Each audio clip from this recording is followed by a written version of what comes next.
Yeah, I got my testicle caught in the screen door, and I was trying to shut it, and oh my god, it popped right off. But luckily, I have a stitching sewing kit. Sweet, sweet. Yeah. You know, you just have a little analgesic, a little topical cream for the pain, and Neosporin, yeah, fixing it up. That's right. their new slogan. Just Fixing it up. rub some dirt on it. Make it really work that immune system. Horrible. Um, Last session, Samantha had an unexpected um, improvement, and she's already 2 XP It's on the just way. right. What? Imlal? I couldn't remember it. I don't remember. What are you I doing? am likable and I don't remember. Do you remember ILAC signs, Josh? Do you remember that in middle school? No. Dad brought it up, and I think it was middle school. I think it was Memorial Park. We were having a conversation. He's like, "Yeah, what was that stupid little thing that you guys did and got taught in middle school?" And somebody had an "I am likable and capable" ILAC sign, and I want to say it was in health class in middle school. And you had to write ILAC on a piece of paper and hold it up. And then somebody would say something mean to you, and you'd tear a piece of the sign and say, "You've torn my ILAC sign," and you'd give them the piece. And it was to teach us about resilience or something, but it was just really bad. I don't remember that at all. I hadn't thought of it in years, and then Dad brought it up out of nowhere. Like, what was that hippie thing you guys were doing in middle school? So yeah, I am likable and capable. We definitely went to a school that would do hippie things. That's for sure. A magnet program. It was like a Montessori program, I think is what they have done here. Kind of. It was has Andy told you that he went to a fine arts middle school? Mm-mm. It was a fine arts middle, not a fine arts high school, just from 6th through 8th grade. Fine arts middle school. And I didn't participate in the fine arts. Was I in choir in 6th grade? That might have been my only fine arts participation. You had to do some sort of music or something your first year there. Yeah. And I think I did some art classes that might have been counted. Well, we did a crush on the art teacher. We did I don't even remember who the art teacher is, but we did that production and drafting class counted towards fine arts too. Remember that one? Oh yeah. Yeah, that was a good class. Who was that? That professor that smoked like crazy, and Mr. Geiger smoked like a chimney, and just. I can't believe I ended up smoking after that exposure to him. But anywho, yeah, I lack. Thanks, and I did mention to Jessica to bring it up, so I'm glad she remembered because I would have forgotten to laugh at whoever gave that idea to us or to me. I might have imagined the whole goddamn thing now that I'm thinking about it. So, other than mocking me about ILAC signs, Jessica, you had an unexpected advance improvement. Yeah, I was looking.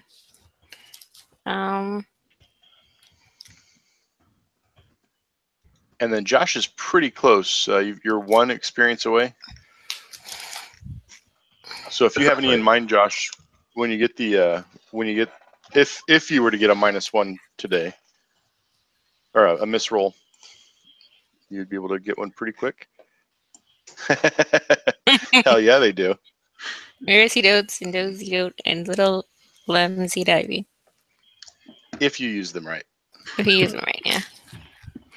Graham is either a genius with a very happy life, or he's sitting in a clock tower with a rifle right now. Or he could be a genius with a happy life sitting in a clock tower with a rifle right now. Could be. Oh, wait, we shouldn't talk about that this soon after the horrible events in Vegas. So, never mind. Just cleaning a rifle. He's not doing anything nefarious with it. Let's see here. What else was I thinking? So yeah, Jessica was looking at. Did you pull up any of them that were particularly appealing? I'm debating between what could go wrong, and trust me. Those are both from Mundane, is that right? Yeah. We're gonna go ahead and pop them into the chat just so we can see them. Sure.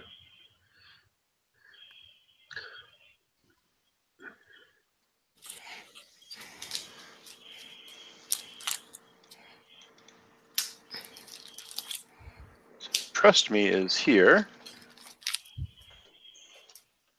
The formatting's a little weird. Let me get this here real quick.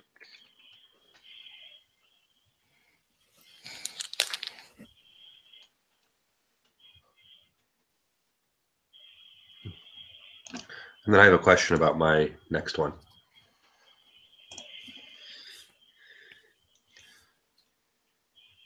I don't know if you're hoping for Josh's input on this, Jessica, or if you just want to still think about them. It might be something that comes up.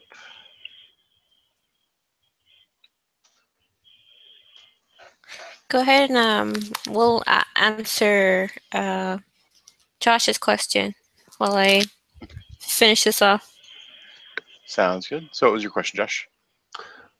So let me get back to my sheet real quick. So one of my improvements I can do is take another crooked move. Mm-hmm. Am I able to? So there's moves, and then there's also the background moves. I'm not able to take another background move, am I? Specifically, the pickpocket move is the one I thought would be cool to take. I would think that the rule as written is not to do those things, but let me see what if it's essentially like a move, I would definitely be flexible. The only people we're cheating is ourselves. Like, when you steal something small, roll plus charm.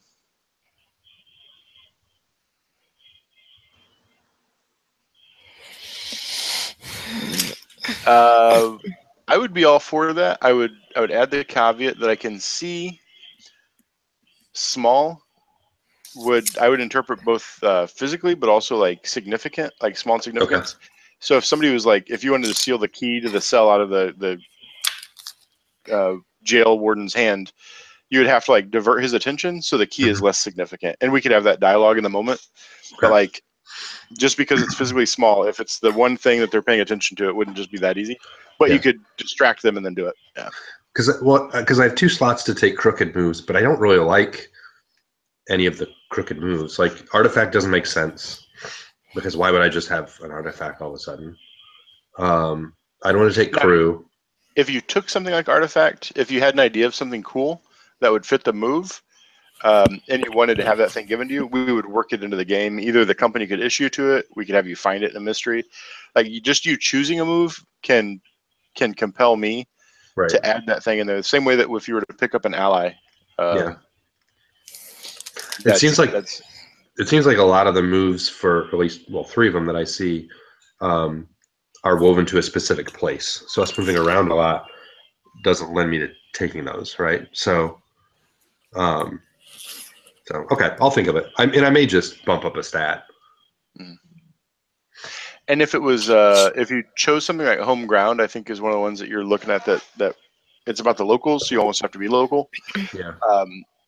What I would probably do is we've already established that like Jimbo has a towing service anywhere you've gone, like in the continental U.S., right? Mm-hmm. The group and it seems to be the same Jimbo every time. So we haven't figured out like, is he being flown to you every time, or is he just always following you? It could be that like there's a cover, Jeeves and the company that hire you that you don't know much about. They have like members in the Rotary Club everywhere, in the Shriners, like wherever you go, you could get a benefit from that home ground reputation, and it would give us an opportunity to talk about it. Like, oh, how did that work out here? What is the reputation here that helps you? And got it. Okay. So you could definitely use something like that, and we would make it work. Or I like pickpocket, looks good. Okay. We've already chosen 2 other playbooks. And then I think you're at your 4th right now. I will take this next one. Yeah. So we're still restricted from the 6 and above. Okay. And then something I'd like to talk about after we kind of wrap up tonight. If you have any moves that have not come into play that you're just not really feeling, let's talk about whether you want to either you want to use that move and just like let me know, like, hey, let's try and work this move into it more, like driver. We haven't used that a whole lot. We kind of did with the frogs. But we could you could let me know, here's a move that I think is really cool to Atticus or Samantha. it really hasn't come into play yet. Let's work on and kind of tell me to work on a mystery where like this is going to be really important. Like let's make this significant. So I'd ask both of you at the end of the session, what sort of things like do you wish to see a little more focus on? And I'm starting to think about what a arc will look like when we'd want to start wrapping this campaign up. And that doesn't mean we necessarily have to quit playing Monster of the Week. We might switch games. We might keep playing these characters in different like season 2. Mm-hmm. But I'm starting to think of we're about to wrap our 3rd mystery. I'm thinking maybe 7, 8 mysteries total. So another 10, 15 sessions, maybe. And then we'd try and figure out if we want to do season 2 or play a different game or new characters in this game or what we do. Okay. So. I think I found one that I kind of like. I don't think it's going to be any one of the ones that I just told you earlier. Now I have to delete text somehow. What are you looking at? So I've read about this sort of thing before. Under expert. Oh, we use yeah. I looked at that one earlier. Roll sharp instead of cool when you plus act sharp. under pressure. Yeah. Now, is your sharp above your cool? Uh-huh. Okay, 1 point up. Yeah.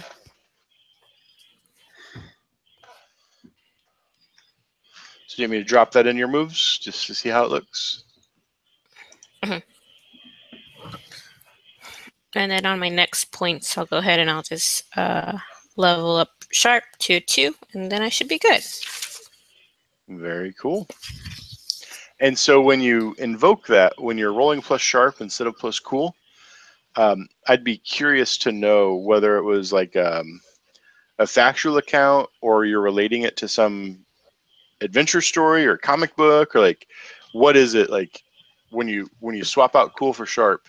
I'd be curious to know what it is you've read about or how you've like what inspired you. It kind of gives a chance for you to go apeshit with weird descriptions to draw the drama out of Samantha. So that's in there. To recap where we ended last time we played, you were all on horses. We know Samantha's horse was named Violet. Jensen doesn't know how to talk to his horse because he's a fucking noob. But you're all 3 on horseback. Jensen is with you. He now has a pistol that he's gotten from Atticus. He knows Atticus is armed. I don't think he knows what Samantha has, and I don't know what Samantha has. I don't know if you rearmed after you lost your 38. Yeah. Did you have another 38 in the RV or? Yeah. Okay. So yeah, a guy totally cool that you would have a backup. So that's good. You guys had seen a group of 8 hikers. The one that you saw most clearly was a young kid, probably about 13 years old, and he was manipulating some sort of device that emanated a weird green glow. Looked like they were wayfinding. Heading back to the camp, they're making a very clear line back toward the base camp. They weren't. Josh had asked if they were walking in lockstep, which I took to mean like, are they autonomous, or are they like robots walking, mechanized, almost picturing like soldiers?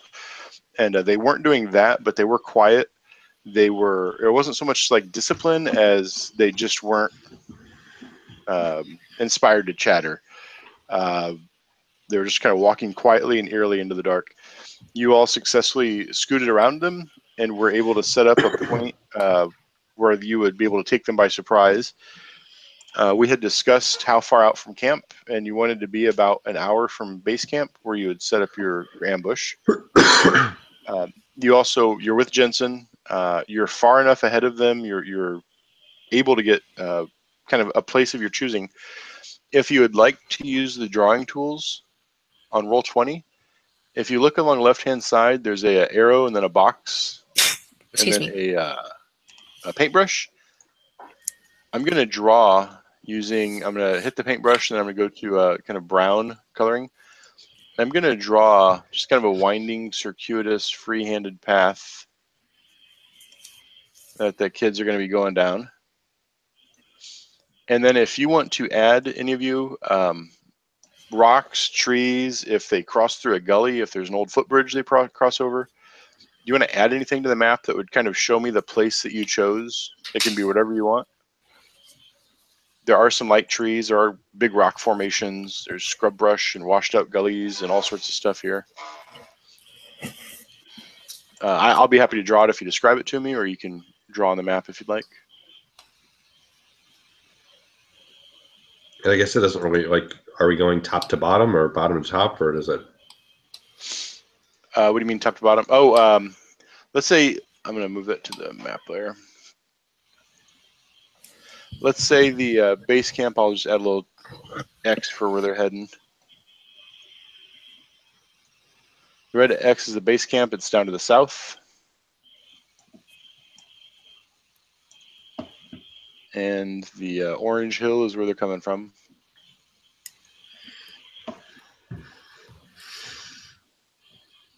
Orange and green hill. Do you want me to add anything particular in there, or do you want to draw on it? I'm trying to think of what's the scene that you all pick out that you think gives you a strong advantage to gather these 8 kids who are pretty clustered walking in a group. And Jessica, what's the thing that you would look for as like, oh, this is a good spot? Oh, so I think, okay, so we're coming from like Guadalupe's Peak, am I correct? Yeah. Okay, so there's like the little trail thing here. And you weren't quite in the peak, you were in like the foothills approaching the peak. Right.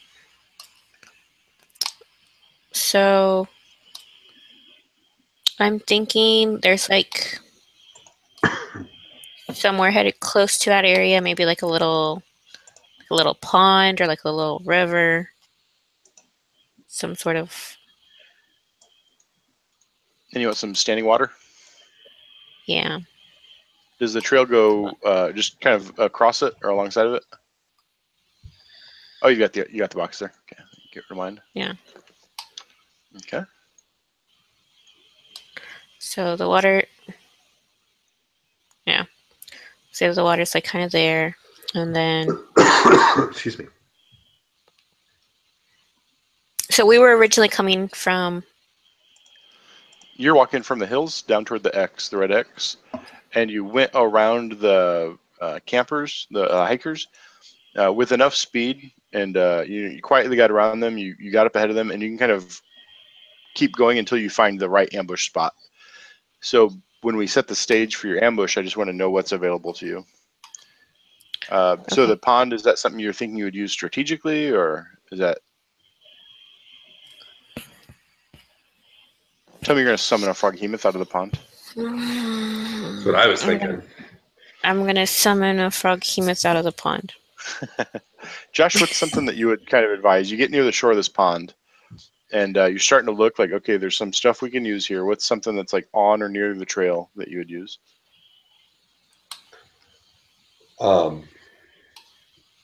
Gosh. When we said we were going to do an ambush, I was thinking, how the hell are we going to do an ambush? And now I'm still thinking that. Like, would you get off your horses and hide behind a boulder, or like each of you on trees kind of spread out? Or are you going to be on your horses and charge into them and make them fall? Like, so you're looking for level ground. Are you going to be up above and you're trying to like shoot down at them? Well, I think that the plan is to avoid shooting the kids, right? It's your plan. You know that Jensen would prefer not to shoot the kids. Let me throw back a piece that might not have stood out.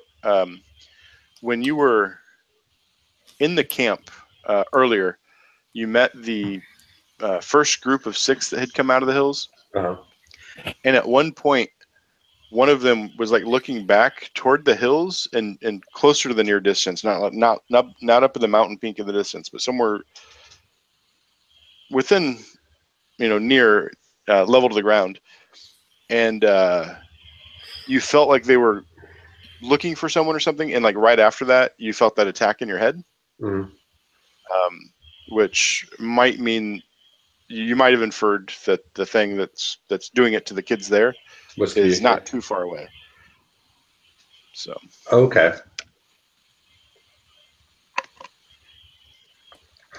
I'm trying to get around, but I don't need to necessarily be circumspect.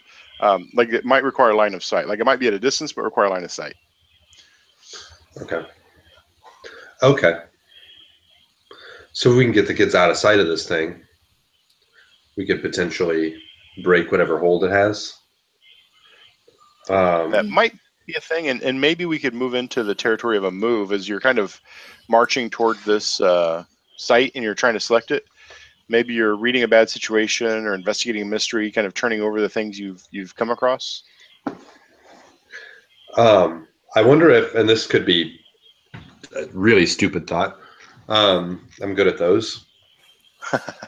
I wonder if, like, somehow getting these kids submerged in the water. Not that we're gonna drown them, but like, I rebuke you. yeah, we're baptizing them. No, but that could either, if the whatever connection they have would be broken by having to go through some other kind of matter.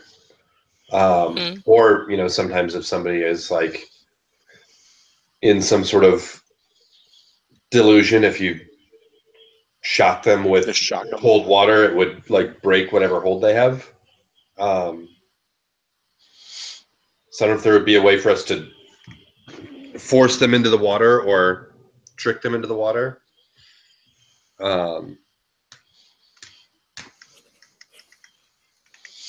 I would even go so far as to say, like, from the rules, I have not established that would or wouldn't work, but in the doing of it, like, we would have a role that would probably be something like protect someone unless you found another way to do it.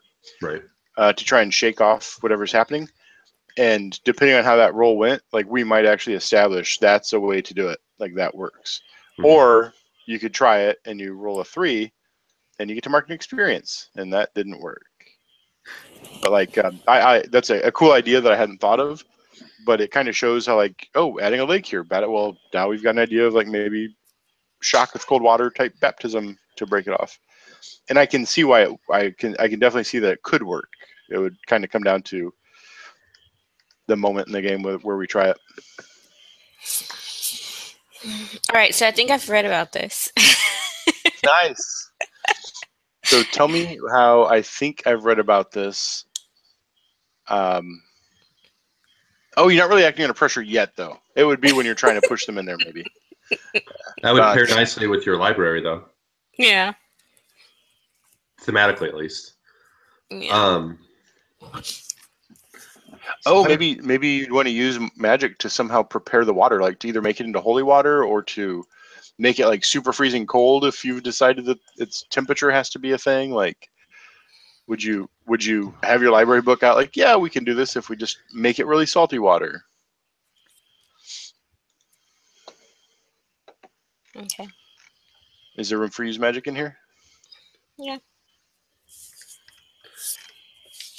Give me while you think about that, give me a geographic thing, Josh, that we want to put on the map. A geographic thing? Yeah, or either a tree, a hill, a ledge that you're standing up, something you're hiding behind. I'm wondering if this is just so simple as like running up and grabbing these kids and tossing them in the lake, which I don't know that it would be. I just don't know how else we get them in there. So as they're approaching and the trail gets precariously close, I think there's probably like a 5-foot ledge where like the stream that kind of formed this lake, or maybe it's a spring. It's really cold water because it's spring fed, and it's eroded, kind of undercut a piece of the ledge. And so during the day, it's kind of a pretty walk where you can kind of get right up to the lip and look down at this pool of still water. So if you could push somebody off the ledge, they would go into the water. Now, what's in the area that keeps them from seeing you? Is there like a cave cut into a ledge? Is there a boulder? What if you know that I'm a big nerd because you've seen my Halloween costume. But what if there's like right along here, I don't know if you can see it as I'm drawing or if it comes up later. Yeah. Once you let go of the click, it shows up.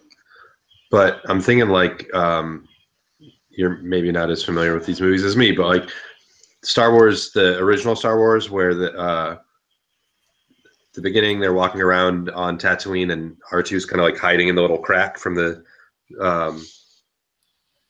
Jawas or sand people or whatever it is. There's like a little carved out alcove, maybe wide enough for our horses probably wouldn't fit back there, but maybe wide enough for two people shoulder to shoulder to stand, where we can kind of arrange ourselves maybe, back here a ways. I put some little dots towards the back of it. And as we see them pass, we can kind of come up behind them and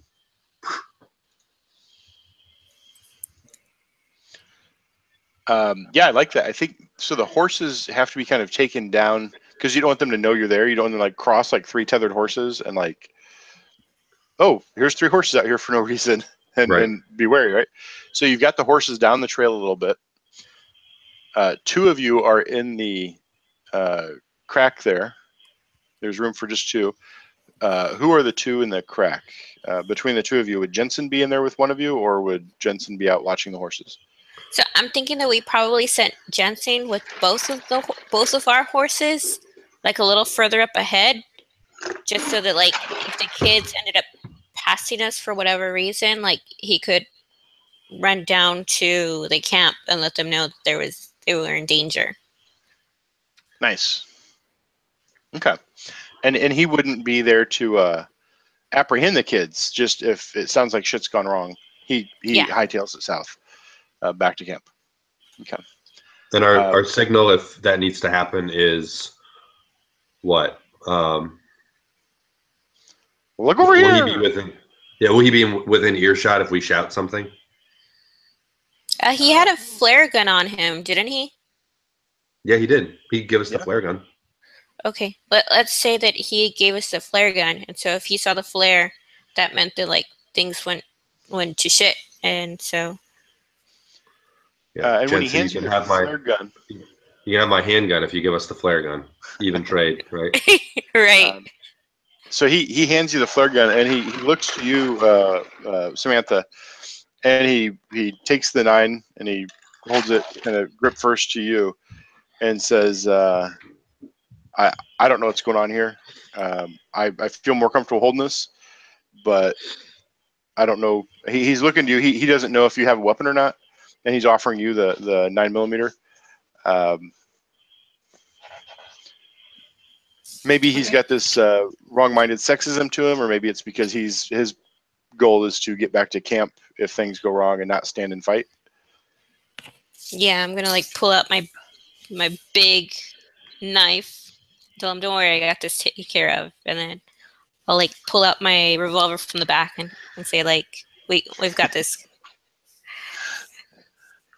He nods and says, I'll be just down there. And he points, there's a little thicket of trees. You think in the daytime, bright sunlight, anybody standing under there wouldn't be too hard to spot. But as he's walking toward it, he kind of fades from view. He's far enough away that like nobody's going to hear the horses snickering. Maybe a shout would get to him. Definitely a gunshot would. And then if you fire your flare, he'll see it clearly. So you're both up on that little cavern overhanging the pond. The pond is super cold. Those gray boxes is kind of the thicket where he's hiding. Yep. Okay. Samantha and Atticus, you have a really good roll coming from last session, where this ambush is just set up perfectly. So 8 kids come walking down that path. It's probably narrow enough. They're going like just single file, working their way down the path. Maybe right before it gets up to the cave, they can walk 2 abreast if they choose to, like you were able to on your horses. But they stay just single file. It seems like they're just kind of naturally in single file. Maybe when they hit a bottleneck again, they, or a rough terrain, they'd spread. But you hear them. Is there anything you wanted to have done before they get here? Jessica, we talked about maybe use magic. Oh yeah. I didn't, and I'm not trying to force you into that. just be if there was a thing to do with the water. For the water, Or anything else. yeah. Well, I was thinking of.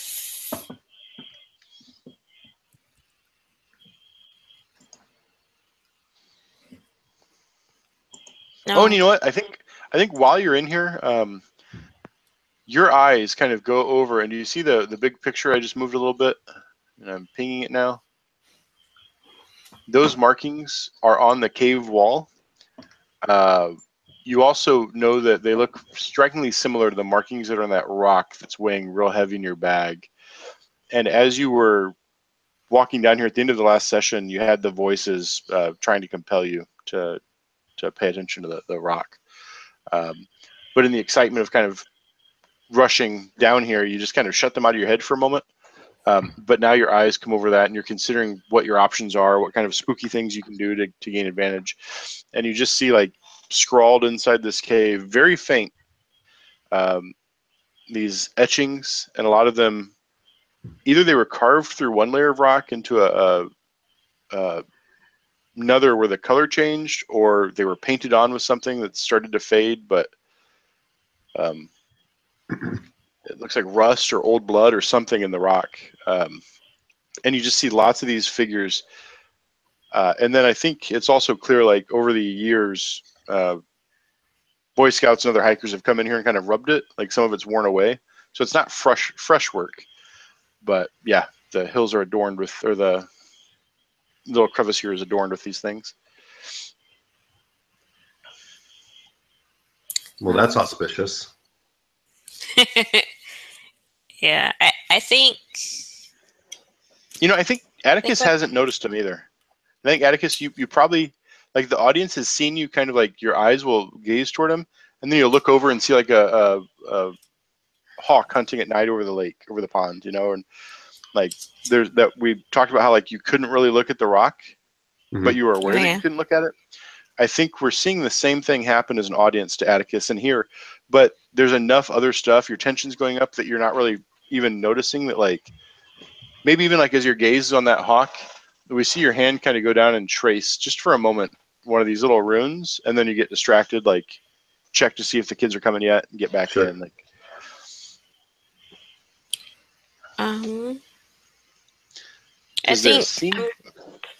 think I'm gonna investigate the mystery of the runes on the walls. Kind of like by pulling the rock out from my pocket, and I guess in, like, trying to match to see how they correlate. Okay. And so you're going to pull the rock out, and you're going to start reading the runes and compare them to the thing. As you pull it out, you hear the voice just whispering calm encouragement to you to do this. You have the 3 ticks under the dark side: the dark bargain, the rage, and the greed for power. You've come to recognize, like, when each of those is manifesting separately, even though it's not necessarily as clear cut in Samantha's own mind. I think you've probably recognized that these are different aspects. Maybe each of the voices will take primacy. And I think it says very oily, kind of flowing over your ear, almost like there's a serpentine tongue licking your ear very, very creepily. Just encouraging Miss Grays. Yes, we need it.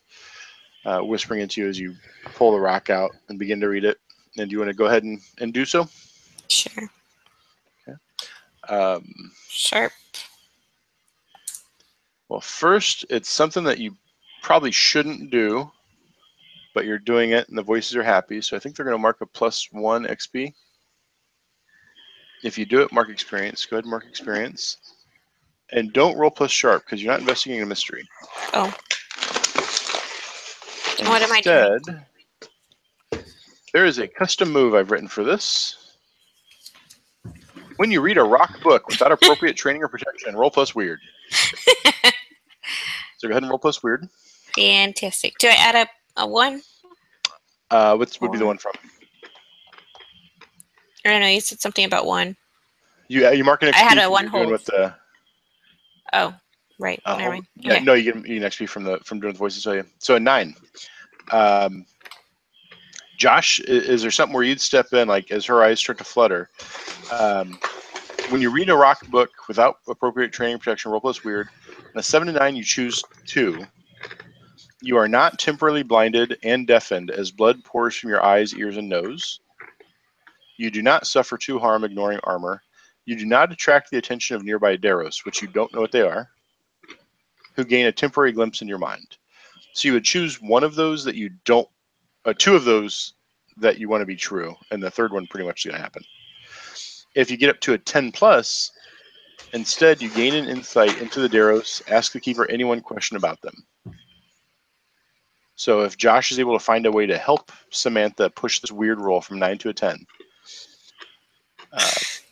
let's hear quickly, Jessica, which of those 3 choices would you not choose? So which one bad thing would you want to have happen to you? Right? Yeah, you can either continue to avoid the attention of the Daros and not give them a glimpse of your mind, or you choose to take harm, but you'll stay hidden and you'll keep your senses, or you'll be temporarily blinded and deafened as blood pours from your eyes, ears, nose. They're all really bad. Let's go with, I guess, the temporary blind and deafened as blood pours from my eyes, ears, and nose. That'd be alarming. That's the one that's going to happen. So you won't take harm, and the Daros won't know you're here, but you're going to start going blind and deaf for a moment. No. Okay. Let's go with the Daros, because I'll probably need my... Your senses and your health. Okay. Yeah. But So I think...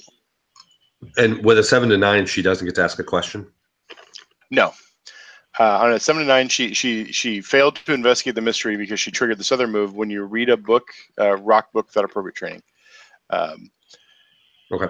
If you can push her, like you start to see her kind of, maybe her eyes roll back a little bit. Her face gets real pale. She kind of rocks back as she's reading this. Like one hand is tracing the wall, and she's looking at the book. And what would you do to be able to help her, or is it not interesting to help her? No, I would try to help her for sure. As I see her sort of start to falter, and I'm kind of like trying to peek out the crevice to see if people are coming. Probably a dumb move, but I'll grab my hand over her hand on the rock and just kind of give her a shake and be like, hey, you got this. You got this. You're just going to go, damn it, Sam. So you're going to roll to help out another, and generally, and I don't think you have anything to change this, when you help out another, it's plus cool.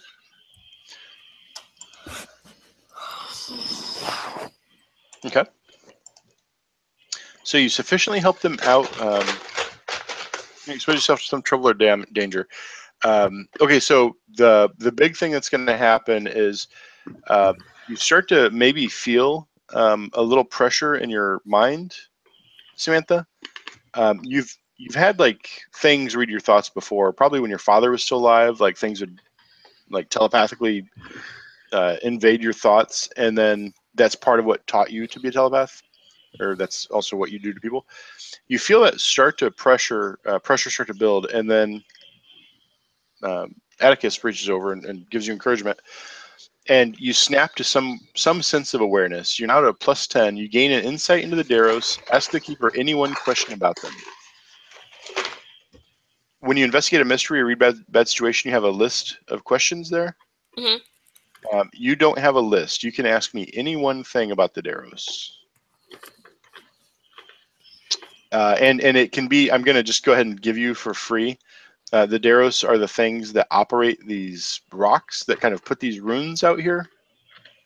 And they're tied to the campers, right? Like it's clearly not just out of nowhere.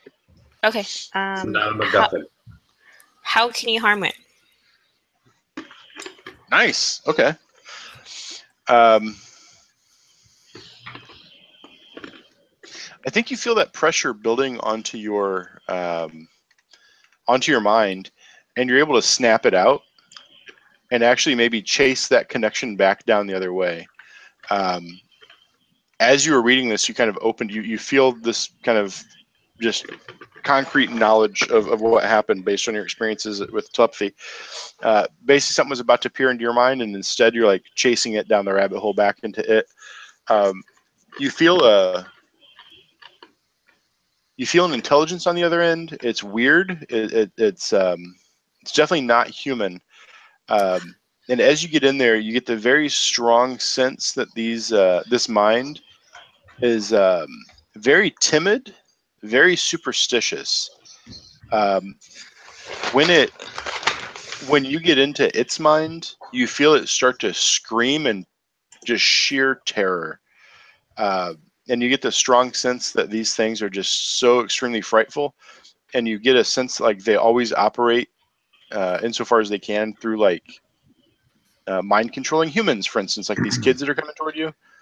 They're puppet masters. They definitely don't want to be like exposed. So harming them would be like to bring attention or like to put them in direct danger. Getting around the puppets. Is that a fair answer? Okay. And it's not like you don't need silver, you don't need holy water, but like you can kill as many of these scouts as you want. That's not going to hurt them. But if you bring the fight to like their backyard, they'll run quick. If that.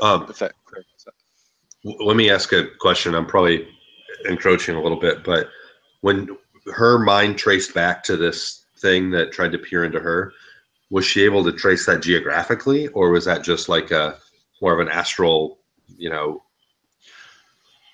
is the traveling a physical traveling or not? I think it's definitely more of an astral type thing, but it was like a conduit through the rock. It was like the rock is a cell phone. Okay. And if you remember, Jessica, when you were doing that time shift spell, you saw one of these things drop the rock in the fire pit, and then you picked it up. So you have one of their tablets that they use to basically, it's a device they use to mind control things. The dark powers are super amped that you have this. You hear them all kind of hissing, and you picture they're in some sort of orgiastic roiling around each other in whatever weird mists they live in. Gross. Glad that you've got this and like happy with what you've been able to do with it so far. As you turn your attention, Josh, to her to kind of calm her down, you hear just a slight shuffle on a step, and you turn around, and they haven't seen you yet, but the first of the Boy Scouts is like walking right past the cave entrance, and like 3 or 4 feet, like real close behind him, like the next one's approaching. All 8 of them are here, like I said, in single file. And in the distraction, they got around the corner, and like they're right here. What does Atticus do? There's 8 of them, right? Yeah, 8 total. Could I tell how old the oldest one is? You said probably like Eagle Scout age, like late teens. Yeah, 20. Yeah, 19, 20. It's maybe not one of the campers, but a young kid.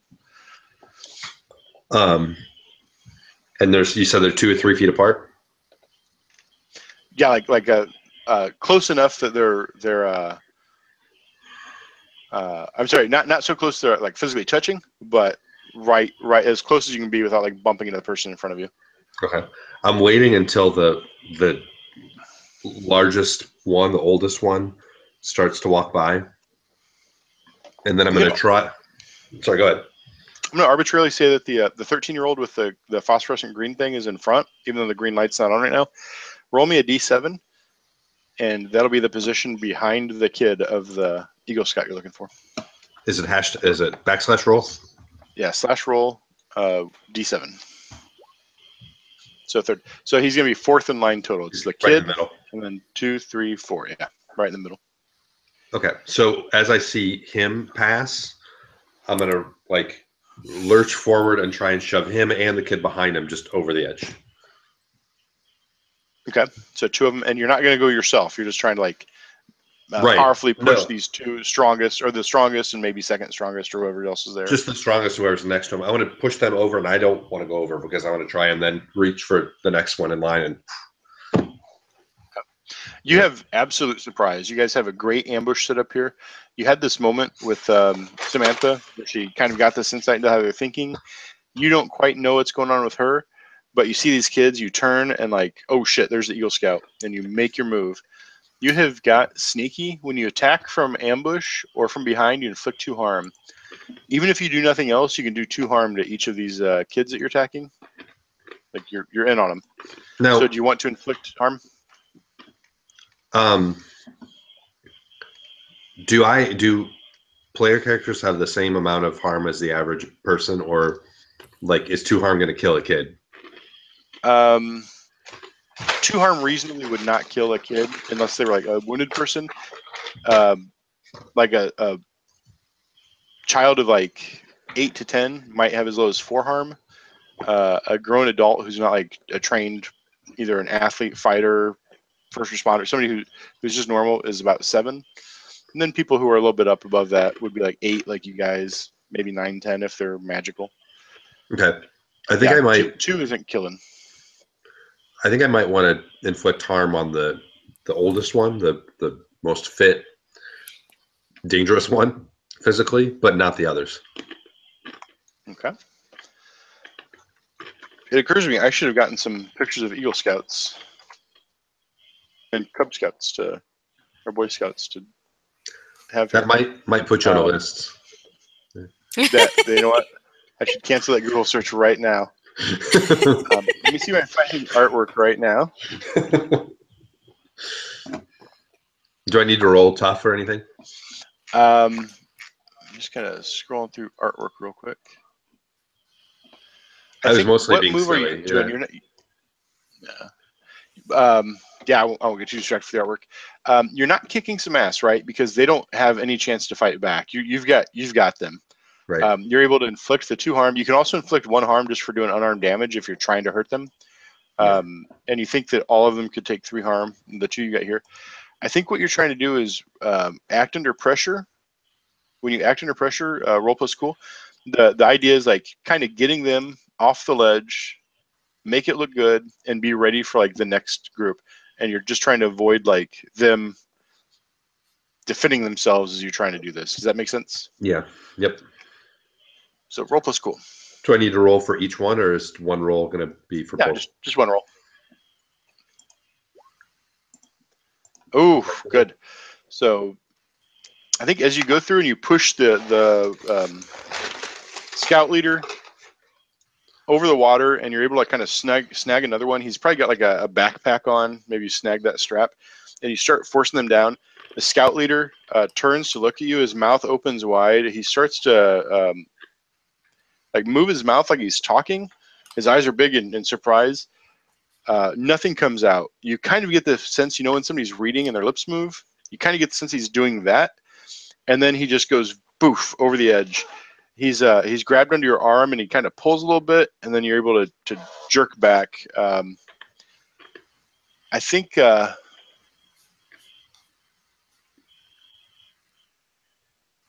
either you're here on the ledge with really precarious footing, while the other 6 are kind of preparing to surround you, or he's going to take some piece of equipment. He'll take the flare gun with him. Well, where is the flare gun?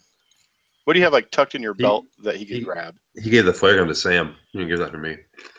Okay, so what's on Atticus? I don't want to take your rifle necessarily, but what's something that you have kind of on you that that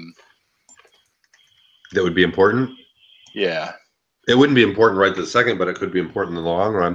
You might grab my phone, like my satellite phone. I'm not a real gear-heavy guy. Okay. Maybe I'm giving you a bad option. What's that just? That phone that he took from the other guy. Yeah, the one that was could be the phone I took from the kid. Yeah. That had the evidence on it. I don't remember the evidence. What was the evidence? He was taking pictures when we were in the car. That's why I took his phone away from him. When we were fleeing the project. Yeah. That could be it. Do you want to get surrounded, or do you want to lose the YouTube star's phone? Well, he's falling in the water, right? Yeah, he's gonna fall down below. It's only like a 5-6 foot drop into the water. I'll get But it would be surrounded. kind of a hard scramble up. Okay, yeah. So they go flying over. They're dropping in. They start to react because you only got a 7 on your act under pressure. Like you get done what you need to get done. You had a choice, and the other ones you're kind of in the middle of this group. On your left there are 3, and on your right there's the remaining 3. I guess you're right in the middle. And yeah, they're kind of looming in over you. The camera just sees you kind of watching the guys fall below and splashing, and the others kind of converge on you as one. And Jessica, we look at Samantha. You're kind of shaking off. You felt with the Daedalus that they're frightful and that they flee before real opposition. What do you do?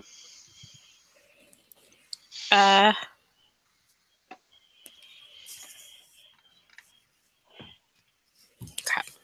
Okay, so I'm gonna.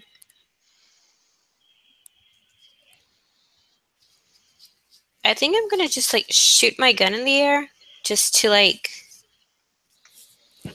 freak them out a little bit because I think that like will intimidate them. Yeah. Look at the moves. Are you trying to go for manipulate someone? Are you acting under pressure? And let me clarify. Let me add a little bit of threat to this. Just to give you a picture. I think the kid with the green device at the front, he's turning and the device is starting to hum. And then somewhere in the black, there's a kid who's turning and his device is humming also. And I think instead of a green light, that one has like a weird like inky blackness, like it's dark, right? It's only a little bit of moonlight exposing these guys on this ledge. There's like almost a cloud of dark. You've seen magic do this cloud of dark around the device, and then little like bursts of static electricity, like those. What are those globes that you touch the outside, and they have like the arcing electricity into them? It's like one of those. Sound like a Newton ball. Yeah, it's Tesla. I forget that. Is it Tesla coil? Tesla ball? Yeah, he's manipulating something in his hands, and it's doing like this weird, like black lightning crackly thing, and the other kid's doing like this green thing. The shade of green has changed, and they're both kind of focused on Atticus. You go and you start to like shoot your gun off in the air before you pull the trigger. Like they're fully focused on Atticus. You can shoot your gun off. You can do whatever you want. I think I'm going to try to. Yeah, I think what I'm going to try to do is I'm going to try to shoot the little thing that's in their hands, like to break it. Okay. And you're going to like trick shot both of them. Like there's a green one and a black one. You want to try and shoot at both of them. Sure. Okay. I think that's going to be acting under pressure. The pressure is like you're trying to get the shots off to destroy these items before they're able to inflict them. Are you going for green or black first? Black. Okay. You're acting under pressure with, I've read about this sort of thing. You got roll plus sharp instead of roll plus cool when you do this. So you get to roll plus sharp. And then, like, what did you read? What I'm picturing it. Was it like an Billy the Kid type thing, trick shooting, or was it particularly like shooting a device out of a hand? Are you thinking of Indiana Jones? Like, what are you thinking of? What have you read that helps you do this? I'm thinking like Indiana Jones, where like I can just pick it up on from my belt, type of a quick draw type of deal. Mm-hmm. And there's probably like a cocky half smile as you do it. Yeah. Whether it works out or not, you look real cool. Go ahead and roll plus sharp. Okay, so a 7. I think you're going to be able to get one of them. And if you want to stick with the black, you can stick with that one. You're going to be able to just get one of the devices. Your shots go out, strike into that thing. It explodes in this acrid puff. I think the acrid smoke kind of wafts over toward Atticus. The guy starts scrambling, trying to activate it, and then drops to his knees and starts like wailing, just crying. The kid looks confused, while tears are streaming down his face. You can tell that like the Daros that's controlling him, destroying this thing is just the worst thing that's ever happened to this Daros. The kid is stuck trying to like express the emotional outrage of this creature. Meanwhile, the green guy, he turns and he kind of hits a button and just sprays across the both of you. This ray shoots out. Picture just like projector beam, like from an overhead projector shooting a screen. When it kind of goes, if there's any smoke in it or something, you can see the beam. This kind of sickly green wash kind of cuts across Atticus and all the way over to Samantha back in the cave. Atticus, it gets to you first. This beam starts to wash over you. As it does, it's I think you feel this wave of like nausea just start to hit you. You've got a moment to react to it. You can try and avoid its effect. You can try and just tough through it. Like, just tell me what you're doing. You can do something else and just ignore it. Where's the kid in relation to me? Who has He's the probably green about thing? 10 feet away. He was kind of walking away from where you are now, but he turns and like takes a couple steps toward you and starts deploying it. And his attention is half off you now. His attention is kind of like he's sweeping toward you, around you, and he's like already looking to Samantha, who you can tell he intends to sweep at this point. So I want to use children as weapons. So I'm gonna kind of duck down to one knee and just grab the kid in front of me and just kind of toss him at the kid with the green thing. All right. We acting under pressure again? I think we're kicking some ass. Like his attack could hit you. Yeah. And you're trying to counter by getting this. I'm basically I'm not trying to really hurt anybody, but I don't really care if anybody gets hurt at this point. Yeah. I just want to I'm hoping to cause upset the apple cart and knock him over and mess up the aim of his shot. And I think this kid is gonna take the full on blast of whatever's happening. You can inflict 2 additional harm to him as you kind of surprise him by using him as I'm gonna read this as attacking from ambush or behind, like the sneaky. The kid you're throwing in front of the green ray. I think you're rolling plus tough against the green ray kid, but you can decide to inflict additional 2 harm to the one you're throwing at him as well if you want. I don't want to. Okay. Especially if he's going to potentially take this raise damage. That's no bueno. 11. Nice. I think you're only inflicting 1 harm because you're really not using a conventional weapon. You're just kind of throwing these kids at each other. Mm-hmm. The one that you're using a weapon isn't going to take any additional any damage from that. He's just going to take the hit of the ray. So you inflict 1 harm against the ray holder. Mark this here. Scrap of paper.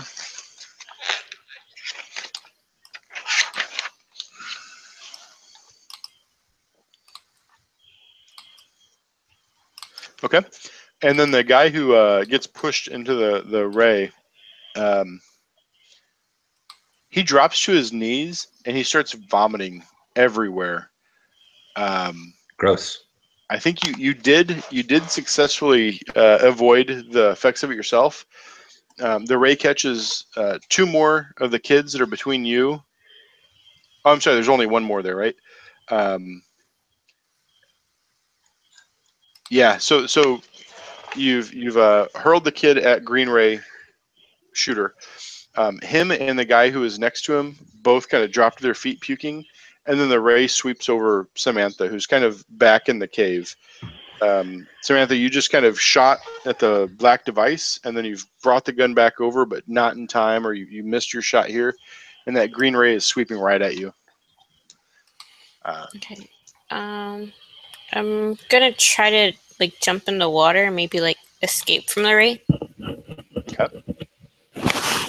I think you're kind of charging across its path as you go through. You feel the nausea start hitting you, and I'm going to hit this new move out here. When you resist the effects of an art device, roll plus tough. So roll plus tough for me. Nice. 12. On a 10 plus, you shake off all of its effects. On a 7 to 9, you don't. So you kind of go diving through the crowd, and you kind of do you like a swan dive? Do you cannonball? What do you do to get into the water?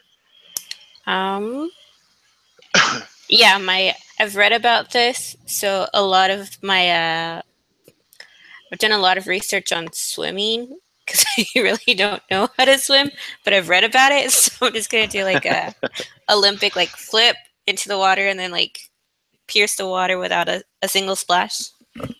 So I'm picturing that you were reading about swimming on Wikipedia, and you just kept following links to other related shit, and you ended up with like the theory behind Olympic diving.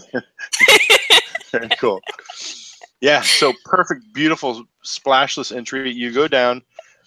As you come up, the two the scout leader, the Eagle Scout, and the other one are in the water. They're kind of stunned. You don't know if the effects are shaking off of them just yet. They're down there. You're with them. They kind of maybe they're looking at each other, and they kind of look to you half dazed. What does Samantha do when you're in the water with them? I'm gonna try to send like an electrical current to them through the water. Some sort of magic spell. Okay, just using magic to. Let's see. You can use magic to, I think, do one harm, inflict one harm, and you can make it like electro harm. Yeah. And you want to do that to both of them? Yes. And then let's look at your playbook real quick, because you have another option when you use magic. You may pick from the following effects. The target immediately suffers 2 harm magic. So you could do that to do 2 harm instead of 1. Or you get the target break something precious or important. Like maybe you could use that to break the connection between the telepath. Maybe you could hex the telepathy. Oh yeah.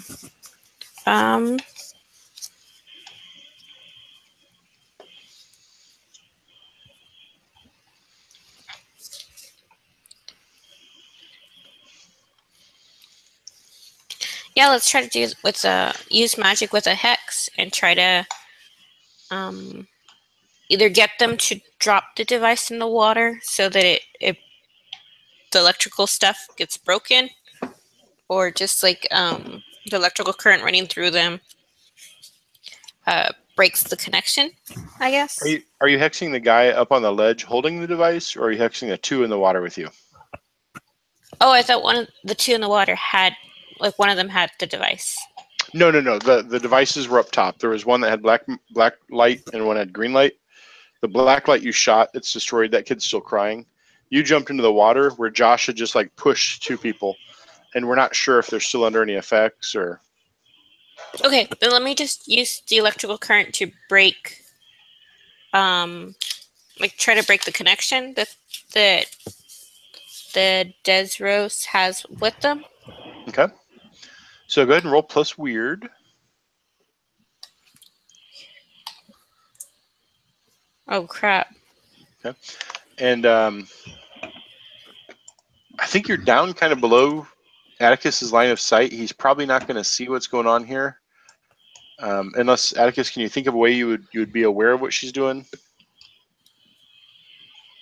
Not really. No. I mean, unless there was some thing she had to do to try to cast her spell that would catch my attention. But even so, I mean, I don't know how I would help. Go ahead and roll a d13 for me, Jessica. /R space D13. R space D13. Okay, let me do this real quick.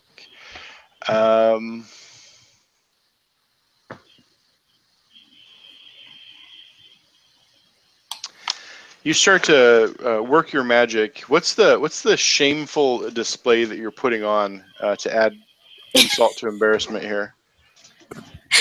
For electrical currents. Yeah. Do you remember the dance that Will and Carlton did? Yeah, Like the the Carlton. jump on it. So you're like treading water, trying to mimic that dance hurriedly, splashing after your elegant dive, trying to mimic the dance. It goes badly because what happens is up in the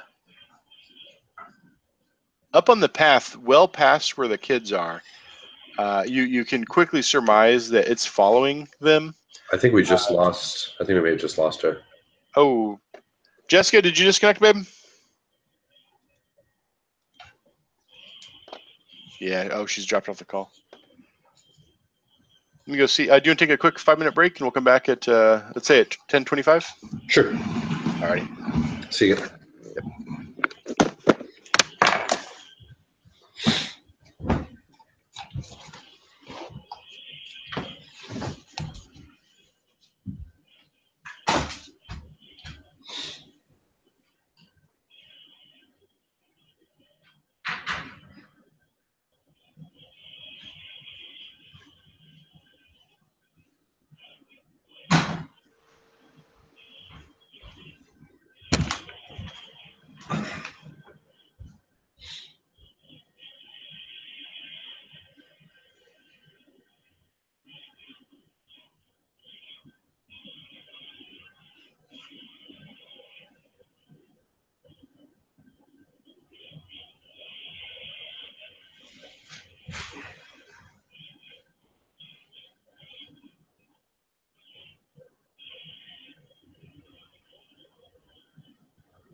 George Webb, the vendor of Lewis Morgan is off to a great start with already booming sales thanks to our no-gimmicks pricing. And it's just going to get better with deals like these. This month, get a new 2017 Focus for just $12,900. $12,900 with no gimmicks or exclusions. We'll take $13,500 off.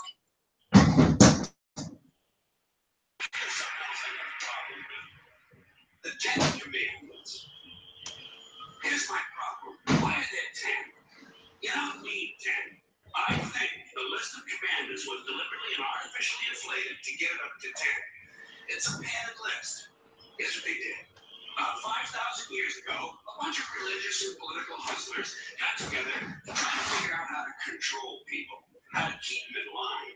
They knew people were basically stupid and would believe anything they were told. So they announced that God had given them some commandments. Up on the mountain, when no one was around, God had given them the 10 commandments. Well, let me ask you this. When they were sitting around making this shit up, why did they pick 10? Why 10? Why not 9 or 11? I'll tell you why. Because 10 sounds official. 10 sounds important. They knew if it was 11, people wouldn't take it seriously. So why do you kid me? The 11 commandments? Get the fuck out of here. 10 sounds important. 10 is the basis for the decimal system. It's a decade. It's a psychologically satisfying number. The top 10, the 10 most wanted, the 10 best dressed. So having 10 commandments was really a marketing decision.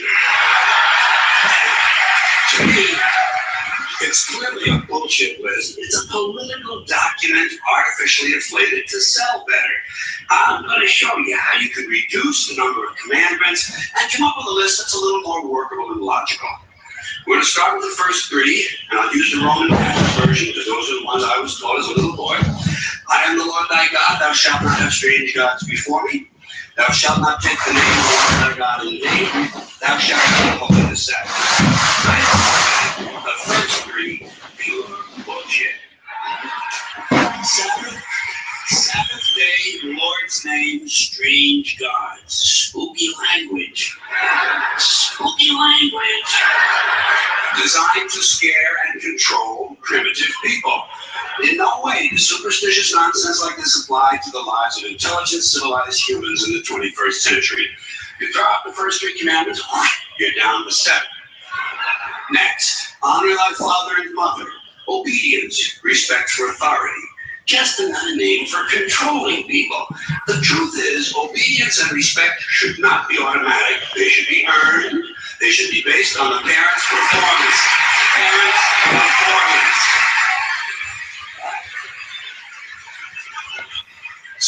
Some parents deserve respect. Most of them don't.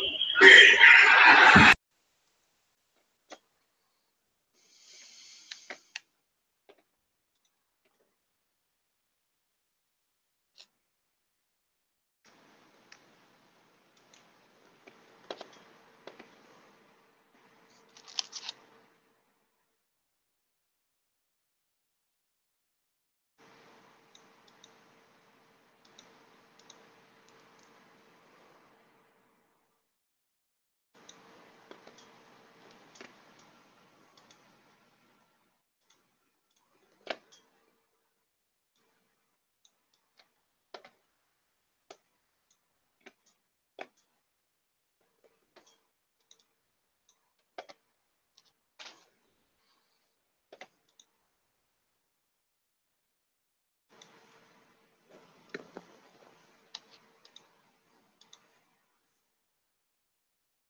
Howdy, howdy. Oh, I muted your mic, Josh. Just unmute it.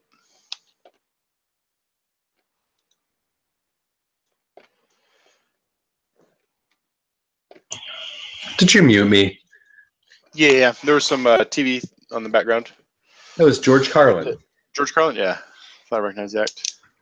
Let's see. Jessica, are you there? Your camera's off and your mic's off.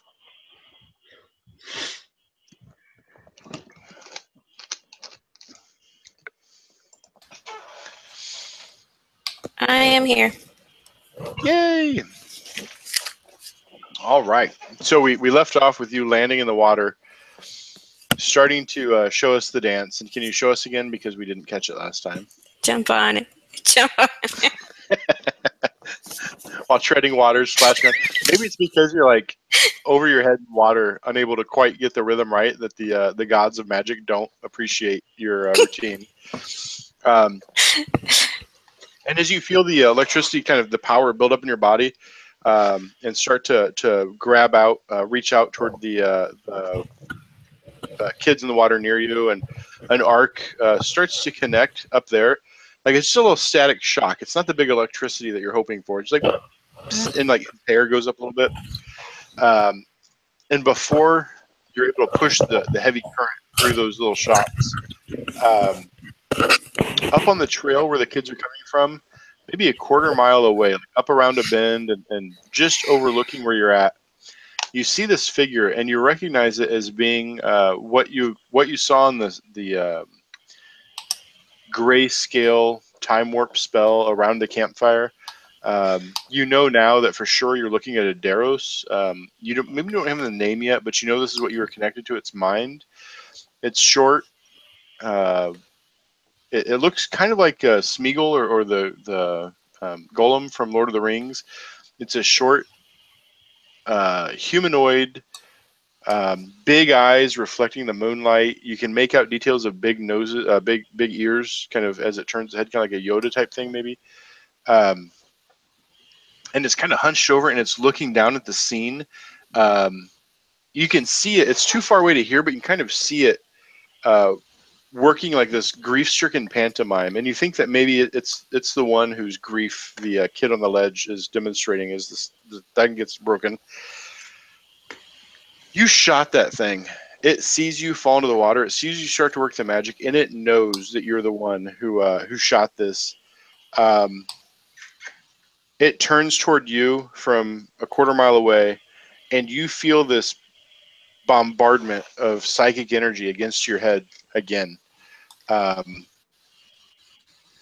now, instead of it being like you're playing with powers that you don't quite understand, you know that somebody is using one of those rock books. Like, I'm going to get in your head right now.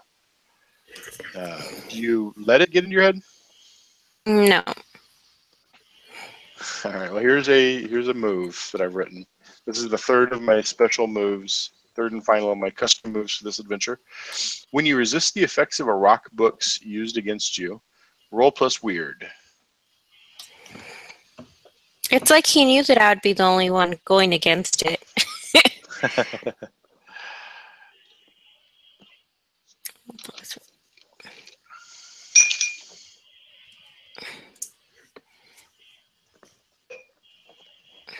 Seven. On a 7 and 9, choose one. So you on a hit, you resist the effects. So no matter what, you resist them. On a 10 plus, you can choose 3. On a 7 9, you can choose 1. You can be temporarily immune to the rock books. You can transfer 1 harm from you to the creature using the rock book against you. Or you can know the identity and surface thoughts of the creature using the rock book against you. Or you can send a single short command to the creature using the rock book against you, which they must obey or suffer 4 harm ignoring armor.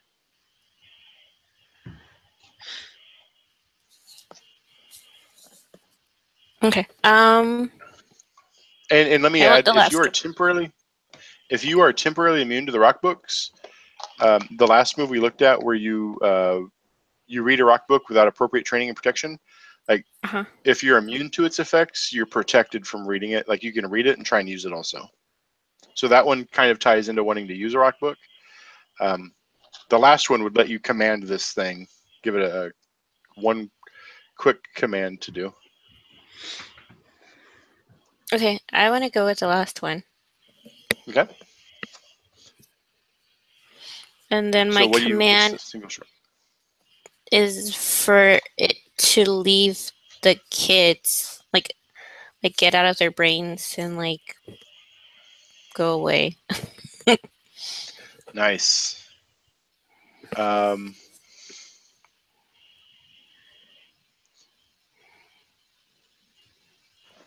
just trying to think of how it's going to respond to that because it has a choice to obey or not.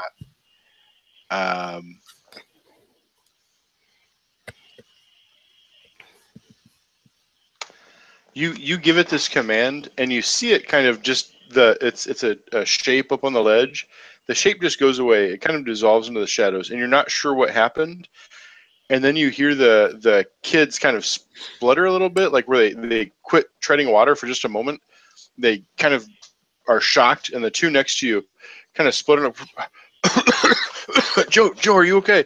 And they kind of they're talking to each other, and then up on the ledge above, around Atticus, these other 6 boys, or 6 kids, 2 of them are like puking. One of them is just staring, confused, emotionally wrecked, and exhausted from having just broken this thing in his hands, and like screamed his heart out at it. The other 4 are just kind of confused, including the one with the green thing. Josh, your Atticus is standing right there up on the ledge with like all these like teenagers now are just scared shitless, confused. You see like lack of clarity on their head, and you know that they're not feigning it. Like with your ability to read liars, like they're not acting all of a sudden. They're just confused, scared, on the verge of like shock.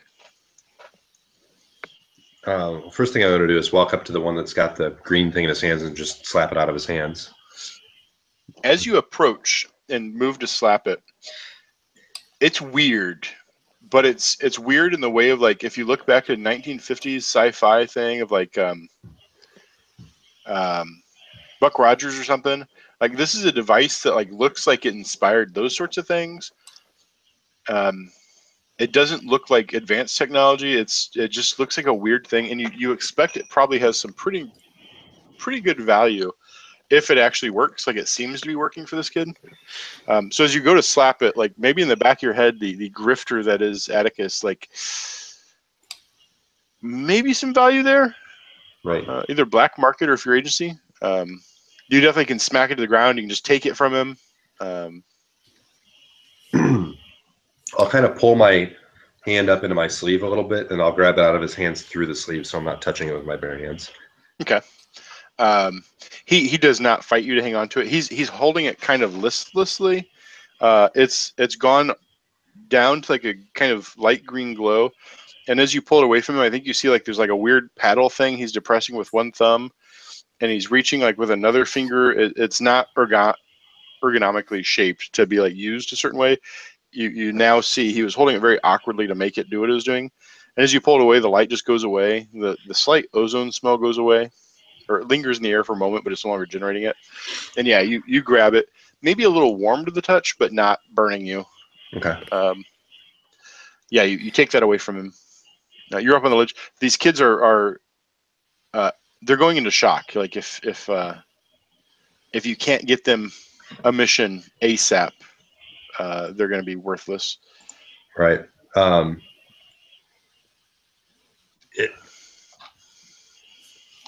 And the scout leader or whatever is in the water, in the drink right now? Yeah. Yeah, he's down there with, and you see Samantha down there as well, kind of. Samantha, you said you're not a swimmer, right? Mm-mm. Are you relying on them? Are you kind of made over to one? You're hanging on to them? Or are you actively drowning while we watch? Or are you trying to cast while drowning? What's Samantha's predicament right now? Did you land somewhere that's just shallow enough to be like on your tippy toes? Yeah. Okay.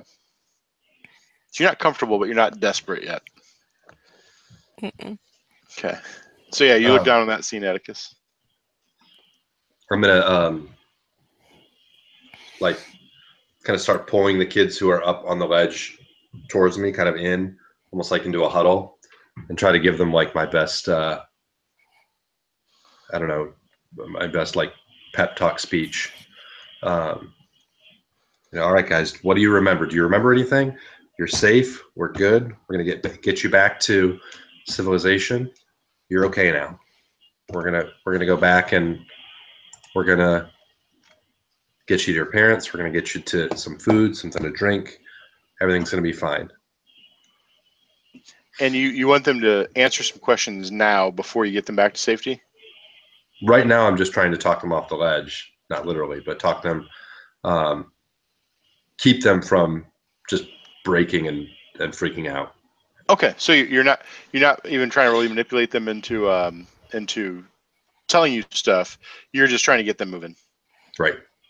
Yeah. They as you kind of do that, like they respond to leadership. That's part of their training out here, and so they kind of shuffle with you. They look confused. The two sick ones seem like weak and shaken, particularly by that. The kid with the broken device, and that scrap is still there as well.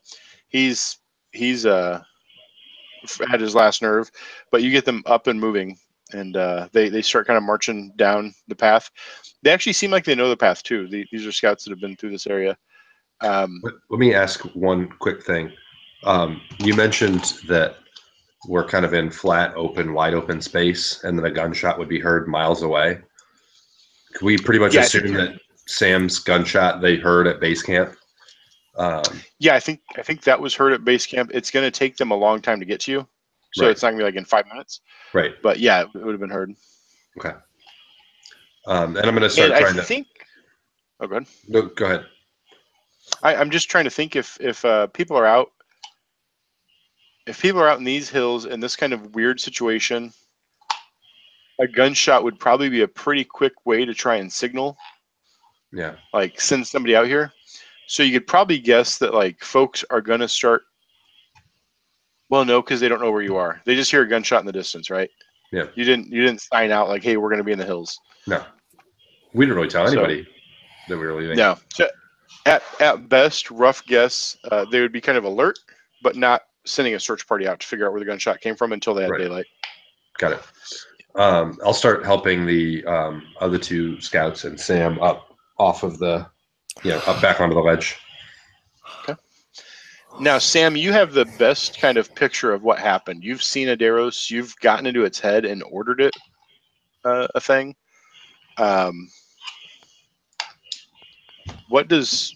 What are you doing? Like, what's your goal right now? Like, the kids seem safe enough. They're swimming okay. You're not in a great spot. You see Atticus taking control. He wants to help people up. What's Samantha's priority?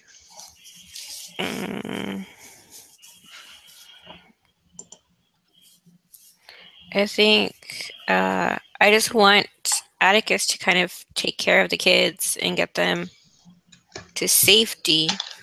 Do you let him know that the thing was up there? Like he probably didn't see that up there, or do you want to not talk about it in front of the kids? I don't want to talk about it in front of the kids. I might mention it to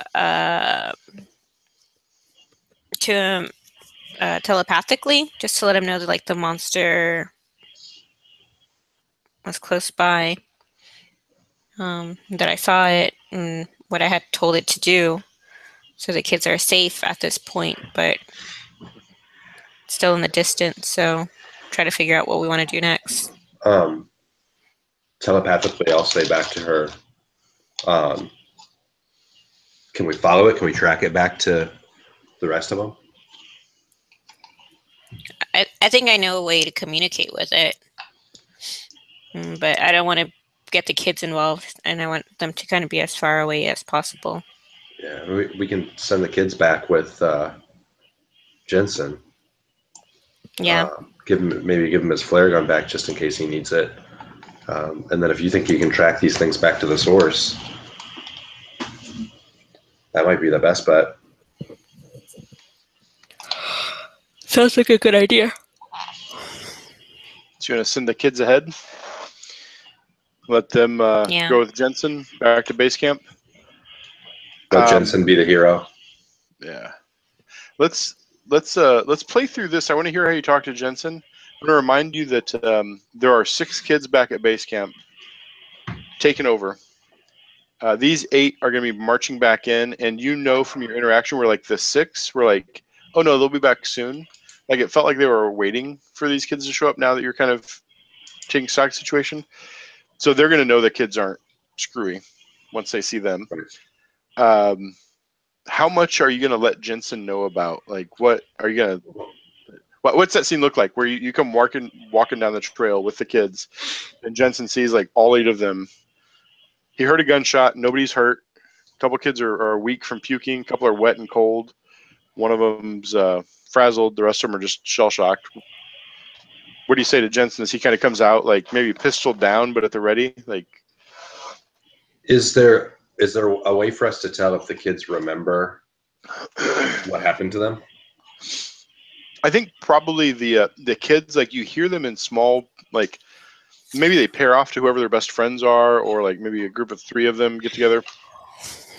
And what the fuck happened? Like they're confused, they're asking, like, do you remember? And you get the sense until they're questioned, they're not going to have any big information. They seem to have not really even remembered the time they were mesmerized. Unless we explore it further and play, my gut instinct is they probably like remember getting attacked at the campground at most, and then not what's happened for the past 3 weeks. Okay. But we could maybe Samantha could pull more out of them with like telepathic chicanery. So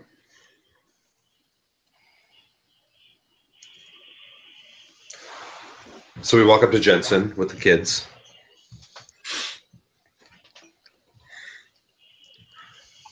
Yeah, I heard a gunshot. You guys all? He looks. Samantha. Everybody's fine. Everybody's got all their fingers and toes. Okay. Except this one. Just kidding. His eyes go big and he goes pale and it, what the fuck? If any of you steal his nose, he's gonna be just mesmerized. It's the type of magic that I do. Great.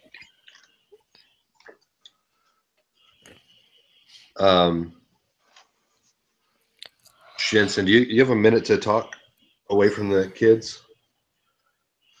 We'll get these guys to hang here for a minute. He looks to the oldest one and Scout, what's your name? And I think it's Scout Scott because I feel like that's clever, right? So Scout, what's your name? Scott. Okay, Scott.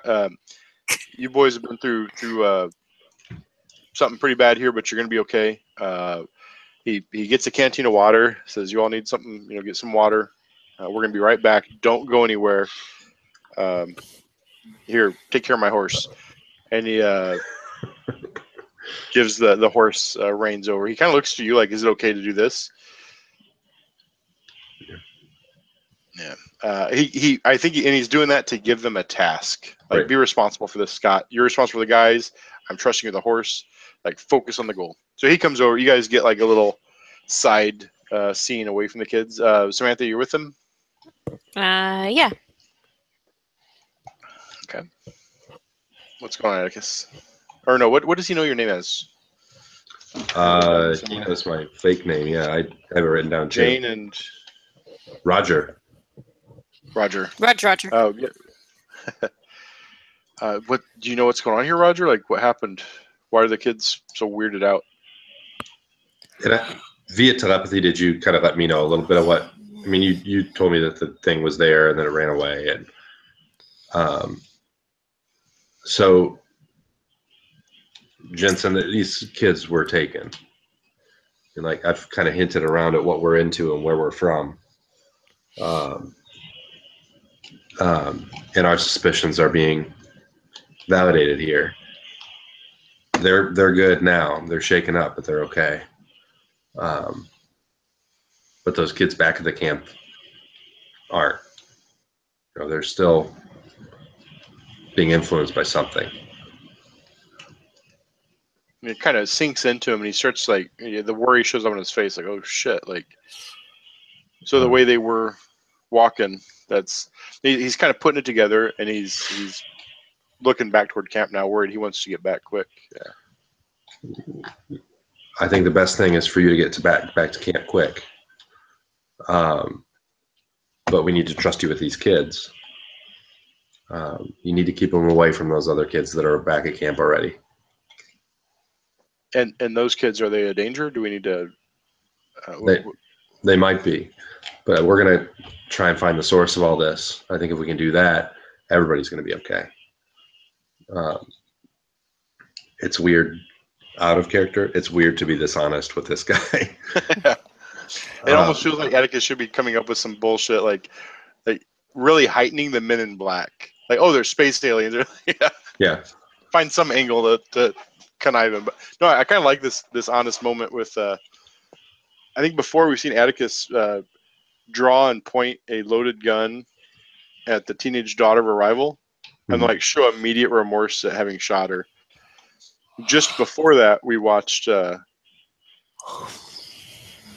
group of musicians who were like in way over the head, and like one kid in particular had been doing some demonic monster summoning stuff, and like we've, I guess, seen Atticus maybe exposed to too much violence against youth too quickly in the short span, and now he's like really wants these kids to be taken care of. Is that something that's fair? Sure. Yeah. You're emotionally vulnerable at this moment. Okay. So yeah, he's on board. I think he starts thinking. I'm not sure how to spin it. Like Ranger trying to find the name of my person at the base camp. Bastrop. Agent Bastrop's there. I think she can try and contain this. She's Homeland Security. He starts kind of going through, like, I think, we've got plenty of people there. The kids aren't, like, as long as we isolate them, the ones that are dangerous, like, they'll be okay. It's not a disease. I think that's what he's getting to. It's like, it's not like a disease or anything? No. Okay. As far as I know, it's not. No. I think, yeah, you just need to keep them from influencing these kids, because I think that they're at a place where they might be a little more susceptible. And it's like, it's that alien. Ooh, he starts, like, he doesn't know any language for it. He's like, it's like weird, like tinfoil hats. Get these kids away from base camp. Like, he points to the ones you just rescued. Like, don't even keep them there. Like, just get them to a hospital or. Yeah. Yep. Yeah, he's on board. You can kind of lay out what do you want him to do? Do you have any specific instructions, or does he just play it by his own judgment?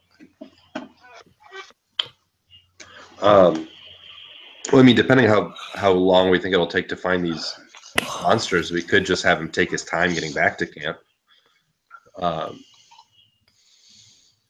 I don't think we'll do that tonight. Like, we won't Right. pursue the monsters tonight, but that'd be like the next session. Should we wrap it up? He wants to get back because he's worried now that, like, when he left camp, he didn't realize there were 6 like mind controlled kids. He thought there were 6 rescued people. So now he wants to get back, and like he wants, the hour is going to give him just enough time to think of a story, and he wants to get back with these healthy kids. Well, what I would say is get these kids to a hospital, isolate the kids who are already at the camp, and be really wary and suspicious, and isolate any other campers that come back before we get back. Oh, we've had some rescue workers go missing. Like anybody who's been missing.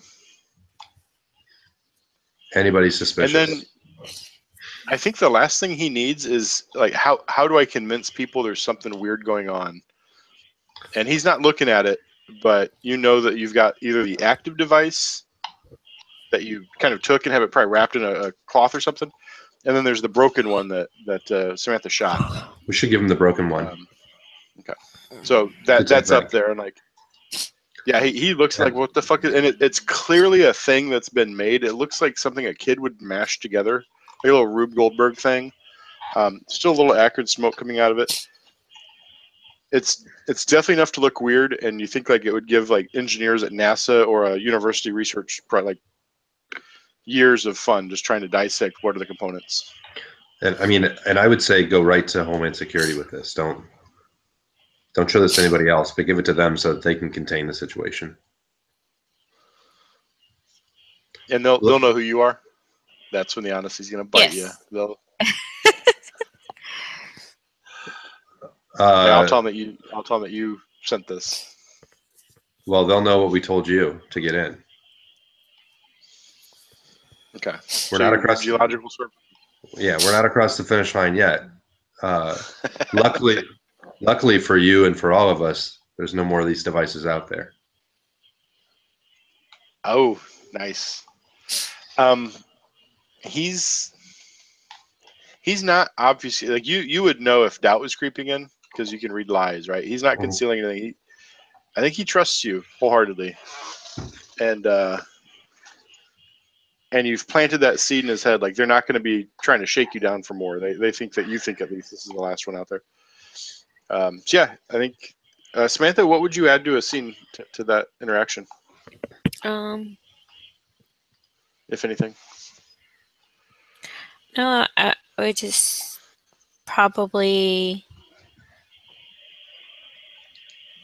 It'd probably be more like telepathically than it would like vocally.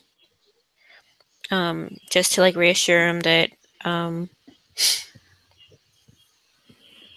what Atticus was telling him is true, and that we have a plan on like how to take care of the other kids and bring them back to normal, but that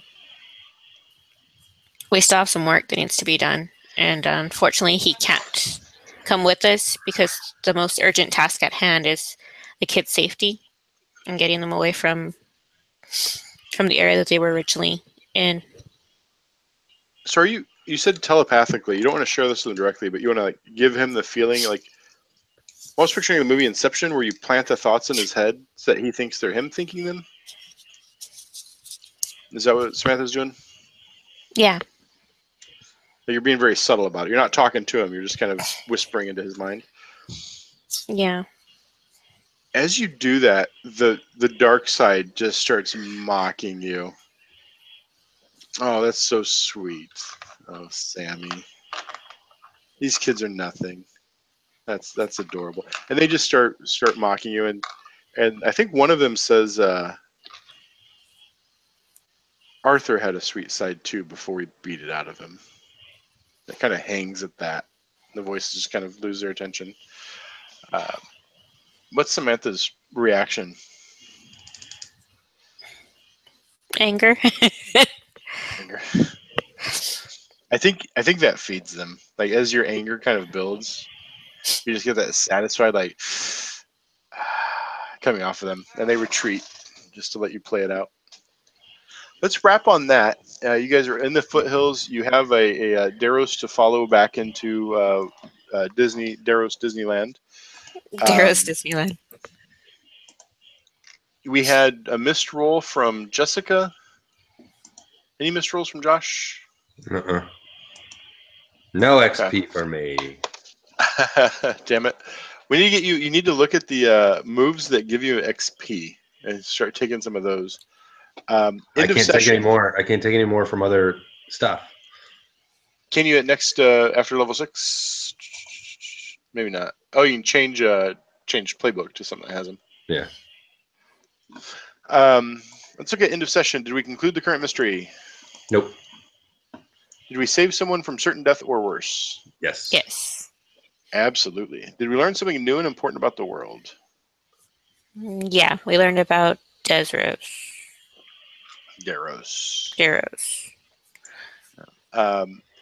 I don't think that the dots were necessarily drawn. I'm not sure if it didn't register, if it just wasn't important to mention. But also the cave markings were quite old and are definitely tied to the tablets you're using that the Daros are manipulating as well. Also, the dark side really wanted you to get a hold of these stone tablets. They call them rock books.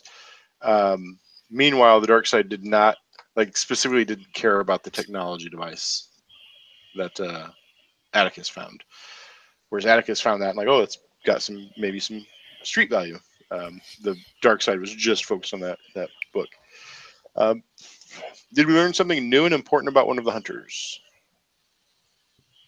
That I'm willing to be honest sometimes, and that Sam can't swim. Very good. So we answered yes 3 times. Everybody's going to mark 2 experience points. What is that going to do in terms of leveling up? I think Atticus is going to go up 1. Levels me up. Levels me up too. And Samantha? Shit. I think having the dark side, I'm trying to throw that dark side in there at least once a session. Hmm. And so that's almost turning into anytime you do what they tell you to, that's a free XP. Need to get an XP sync for Atticus also. But for Samantha, 1, 2, 3, 4. So you're about to take your 5th advance, your 5th improvement. Yeah. After this one, you get to go to the next list, and you can continue going from the first list or start taking from the next list as you go forward. And Atticus is about to spend advancement 4. So you have access to all the playbooks. You can kind of look through everything you want, Josh. I can't take anything from other playbooks, but yes, I do have access to them. Oh, shit. No, okay. Yeah, sorry. That's okay. Is there anything particular appealing to you? Mm, And if it comes down to things like we said for the crooked moves, home ground, we would be as flexible as possible to interpret those in a way that's useful for the game, or they could be kind of a compel for me to make them important in the game, right? Like we'd want to get to a home ground and actually work in a small area instead of spanning the country. And then pickpocket, I think that's clearly a good, if you want to take that as a move. I don't know that that's necessarily what's intended, but I like doing it. okay. I'll have something picked out before next session, which I guess we don't know when next session will be, right? Yeah, let's wait until after the baby and then kind of let us know what you're looking like. Okay. A week or 2 after that, we'll be in touch and figure out what you want to do. Okay. Cool. Then let me just ask before we hang up real quick, are there any of your moves I asked at the beginning of the session, are there any moves that you have that you just feel like we really need to try and make them more prominent in the story? Anything you're not getting to use at all, or anything you'd like to see brought into play? Jessica, to start with you with Samantha. I think today was kind of the first time we really brought Hex in, where you were trying to break the connection for them. We used the sight some and telepathy some. I probably could use sight more. Yeah. It was mostly Hex, I think, that I haven't really been able to use much, or I haven't really thought to use much. But I think I might just end up changing that one to something else in the next game or so.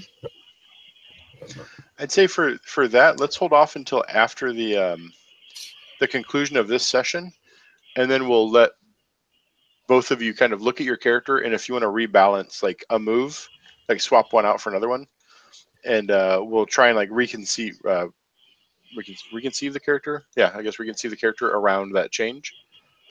And for instance, if and I'm just shooting from the dark here, I kind of like what we did with Atticus with the Firebird, so I definitely don't want to push you away from Driver.